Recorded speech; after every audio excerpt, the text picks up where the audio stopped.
Ce que l'on sait, c'est que l'Airbus A321 s'est écrasé 23 minutes après avoir décollé au-dessus du Sinaï égyptien, une zone longtemps considérée comme un sanctuaire pour les djihadistes. Des djihadistes d'abord proches d'Al-Qaïda avant de tomber dans le giron de l'organisation État islamique. Là-bas, les membres de Daesh déclarent même avoir mis sur pied une véritable province.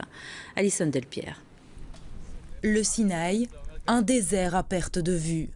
Cette péninsule égyptienne de 60 000 km² est située entre la mer Méditerranée et la mer Rouge. Frontalière d'Israël, près de 400 000 Égyptiens y vivent, majoritairement des Bédouins. Cette terre est un entre-deux, une zone stratégique. Elle est une terre de passage des armées israéliennes et égyptiennes. Une région avec de grandes disparités. Le sud est riche grâce au tourisme, alors que le nord, beaucoup plus peuplé, est très pauvre.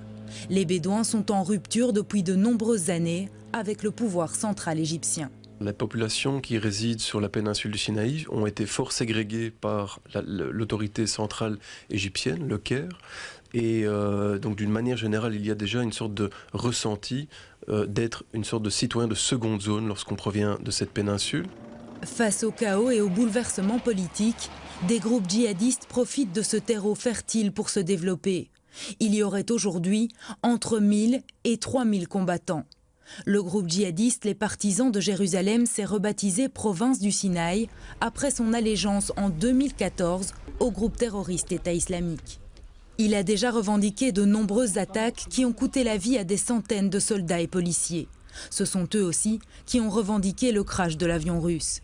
Le Sinaï est une plaque tournante à plusieurs niveaux. Non seulement pour les ressources humaines de groupes de mouvements djihadistes comme de l'État islamique, on sait que les contingents tunisiens ou libyens sont extrêmement présents au sein des rangs de Daesh, et également aussi en termes de trafic d'armes, puisque les stocks de Mouammar Kadhafi ont largement été pillés et donc se retrouvent au Proche-Orient. Le Sinaï est aussi le théâtre malheureux d'un gigantesque trafic d'êtres humains. De nombreux migrants érythréens sont capturés dans le désert par des ravisseurs.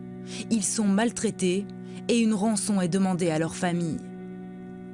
Le Sinaï, une péninsule en guerre contre le pouvoir, pauvre et véritable carrefour de trafic en tout genre. Bref, une zone où l'insécurité règne.